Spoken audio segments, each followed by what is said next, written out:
శ్రీరామ జన్మభూమి Teerthkshetra trust సంచలన నిర్ణయం తీసుకుంది. అయోధ్య రాముని విరాళాలపై కఠిన నిఘా పెట్టనుంది. విరాళాల సేకరణ, లెక్కింపు ప్రక్రియ మొత్తాన్ని వీడియో రికార్డ్ చేయాలని నిర్ణయించింది.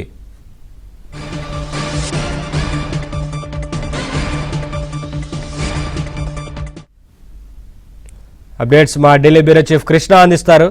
కృష్ణ,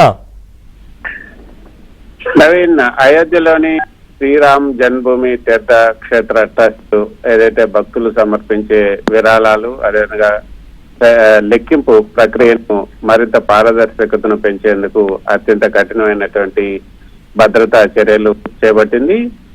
ఈ జూలై 25 నుంచే ఈ కొత్త నిఘా వ్యవస్థ నిజానికి అమల్లోకి వచ్చింది. ఈ విరాళాల లెక్కింపు గది నుంచి ఖాళీ పెట్టెలను తీసుకెళ్లటం, అదేవిధంగా హుండీల వద్ద ఉంచటం, వాటిలో కానుకలు నింపి సీల్ చేయటం, తిరిగి లెక్కింపు గదికి తెచ్చే వరకు కూడా ప్రతి దశను వీడియో రికార్డింగ్ చేయాలని నిర్ణయించారు. ఇందుకోసం 2 ప్రొఫెషనల్ వీడియోగ్రాఫర్లను కూడా నియమించారు. అంతేకాకుండా 360 డిగ్రీ కెమెరాలతో నిరంతరం నిఘా కూడా పెంచారు.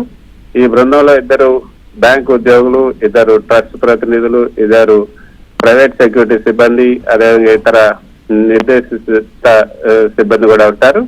అదేవిధంగా ఆలయ ప్రాంగణంలో ఉన్నటువంటి దాదాపు 40 విరాళాల పెట్టెలను ఒకేసారి కాకుండా వేర్వేరు రోజుల్లో ఖాళీ చేయాలని నిర్ణయించారు.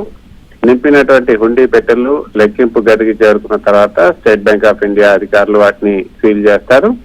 దొంగతనం ఏదైతే ఆరోపణలు వచ్చాయో ఆరోపణల నేపథ్యంలో ఈ చర్యలన్నీ కూడా చేస్తున్నట్టుగా మనకు తెలుస్తుంది. భక్తుల నమ్మకాన్ని పునరుద్ధరించే ప్రయత్నం అయితే జరుగుతుంది. లక్షలాది మంది భక్తులు ఎంతో నమ్మకంతో, భక్తి శ్రద్ధలతో ఇచ్చే ఈ కానుకల్లో చోరీ జరగటం ట్రస్ట్ ప్రతిష్ట పైన ప్రతికూల ప్రభావం చూపింది. ఈ కొత్త రక్షణ వ్యవస్థ ద్వారా ఏదైతే లెక్కింపు గదిలో లోపల అదనపు సీసీటీవీలు అమర్చడం, ఎండ్ టు ఎండ్ వీడియోగ్రఫీ చేయటం వల్ల ప్రతి రూపాయికి కూడా జవాబుదారీతనం పెరుగుతుందని చెప్పొచ్చు. థర్డ్ పార్టీ చెక్స్ కూడా పెరిగాయి. ఎస్బీఐ అధికారులు, బ్యాంకు ఉద్యోగులు ప్రత్యక్షంగా భాగస్వామ్యం చేయడం వల్ల ఈ అంతర్గత అక్రమాలకు తావు లేకుండా ఏదైతే ఎక్స్టర్నల్ చెక్స్ కూడా లభిస్తుంది.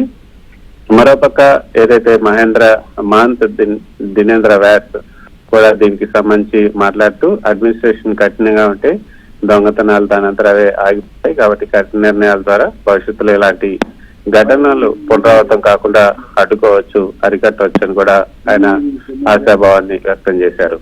Naveen, thank you Krishna, thanks for the updates.